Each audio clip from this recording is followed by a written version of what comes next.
Perkenalkan, nama saya Cynthia Ayu Puasa. Saya adalah mahasiswi program studi Ilmu Kesehatan Masyarakat Universitas Negeri Manado. Di video saya kali ini berisikan tentang identifikasi dampak sanitasi lingkungan di Danau Tondano, Kelurahan Paliloan. Dan di video kali ini juga berisikan tentang beberapa informasi mengenai sanitasi lingkungan. Ini dia videonya, selamat menyaksikan dan semoga video ini dapat bermanfaat bagi kita semua. Terima kasih.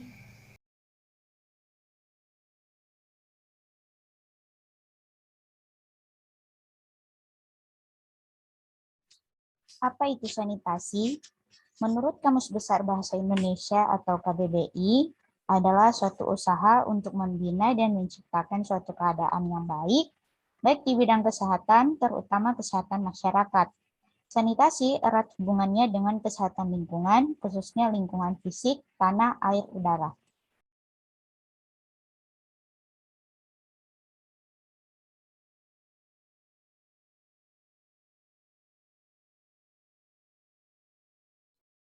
Definisi lingkungan secara umum. Lingkungan adalah kondisi alam sekitar kita, terutama tentang tanah, air, udara, tumbuhan, binatang, sinar matahari, dan lainnya yang mengisi planet bumi ini atau sebagian dari planet bumi yang berada di daerah tertentu.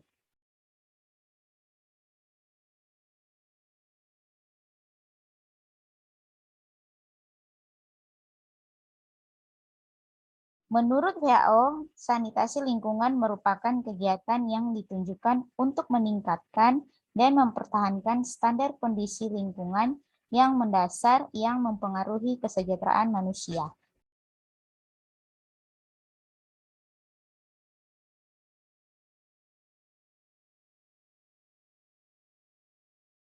Apa saja manfaat dari sanitasi lingkungan? Yang pertama, terciptanya kondisi lingkungan yang lebih bersih, sehat, dan nyaman bagi manusia. Dua, mencegah timbulnya penyakit menular. Ketiga, menghindari pencemaran lingkungan. Keempat, mengurangi persentase orang sakit di suatu daerah. Kelima, menjamin lingkungan serta tempat kerja yang bersih dan baik. Keenam, melindungi setiap orang dari faktor-faktor lingkungan yang dapat menimbulkan gangguan terhadap kesehatan fisik maupun mental. Dan yang terakhir adalah menjamin keselamatan kerja. Apa tujuan dari sanitasi lingkungan? Tujuan dari sanitasi lingkungan ialah untuk menjaga kesehatan dan kelangsungan hidup manusia yang terpelihara.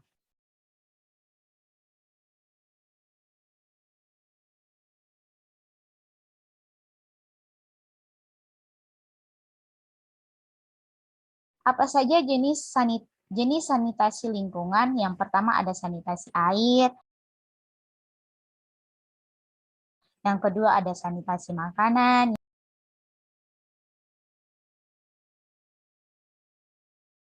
yang ketiga ada sanitasi pengelolaan sampah.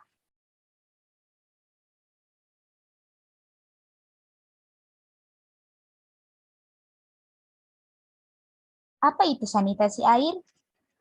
Sanitasi air dalam keadaan terlindungi dari pencemaran, di mana yang poin pertama, tidak menjadi tempat perkembangbiakan vektor dan binatang pembawa penyakit. Yang kedua, penampungan air harus dibersihkan secara berkala, minimum 1 kali dalam seminggu. Yang kedua, aman dari kemungkinan kontaminasi. Jika air bersumber dari pipa, tidak boleh ada koneksi silang dengan pipa limbah di bawah permukaan tanah. Dan yang menjadi poin kedua, jika non-pipa, sarannya terlindungi dari sumber kontaminasi, baik limbah industri maupun domestik.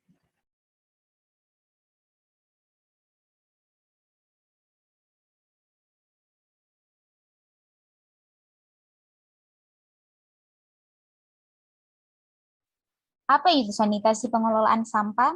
Sanitasi sampah dapat dilakukan dengan pengelolaan sampah, yaitu melalui cara yang pertama itu pengelolaan sampah menggunakan prinsip 3R.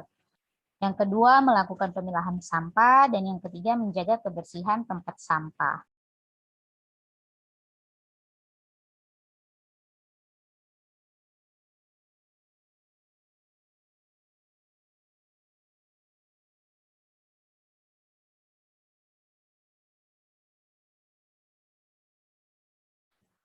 Apa itu sanitasi makanan? Nah, sanitasi pangan merupakan upaya untuk menciptakan dan mempertahankan kondisi pangan yang sehat dan higienis yang bebas dari bahaya cemaran biologis, kimia, dan benda lainnya. Sanitasi makanan dapat dilihat dari cara penyimpanan dan tumbuhnya bakteri yang ada serta bahan kimia yang digunakan apakah akan berakibat buruk jika dikonsumsi. Tujuan dari sanitasi makanan yakni menjamin keamanan makanan, mencegah penularan penyakit, mencegah beredarnya produk makanan yang merugikan masyarakat, mengurangi tingkat kerusakan atau pembusukan makanan.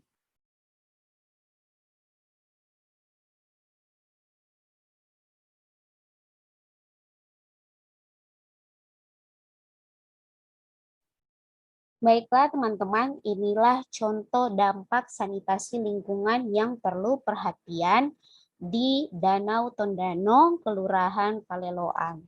Seperti pada gambar terlihat jelas bahwa masyarakat masih membuang sampah di danau.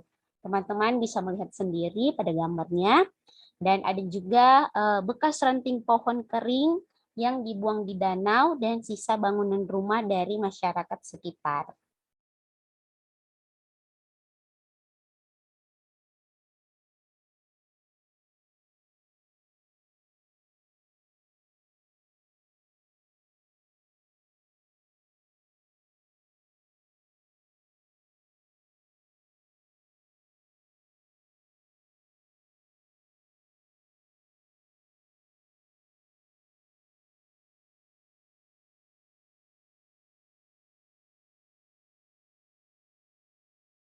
Selanjutnya, ada di sini sebagian ikan-ikan yang mati akibat kondisi air yang tercemar oleh sampah dan zat belerang.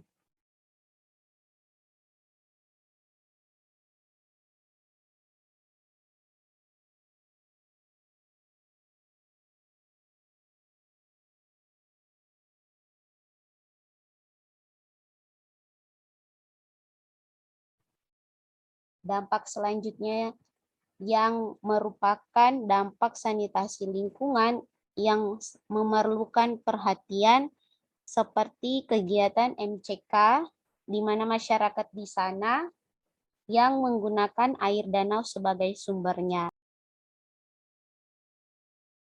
Misalnya untuk mencuci pakaian, untuk mandi, atau untuk mencuci piring, bahkan untuk memasak, masyarakat di sana menggunakan air danau sebagai sumbernya.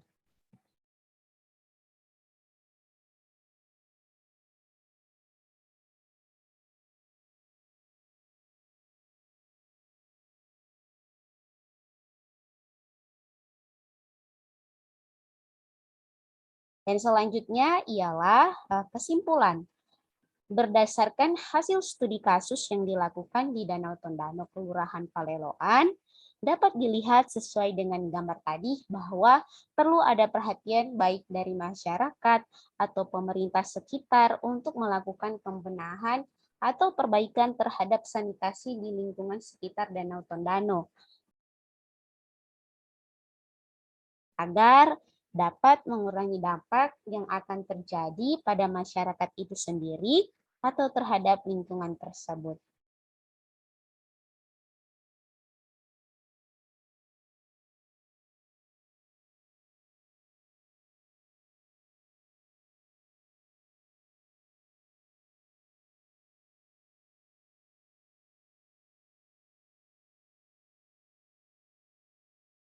Masyarakat sini mendengar bahwa kematian dari ikan-ikan tersebut disebabkan karena tercampurnya air dengan zat belerang.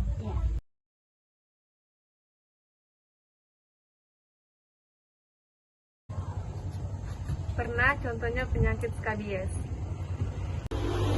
Untuk jamban di keluarga kami, ada penampungan khusus, kami tidak menggunakan danau sebagai pembuangan akhir.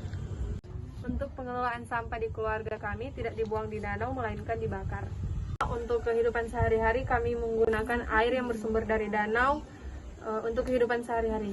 Contohnya mandi, mencuci baju, mencuci piring, dan lain sebagainya.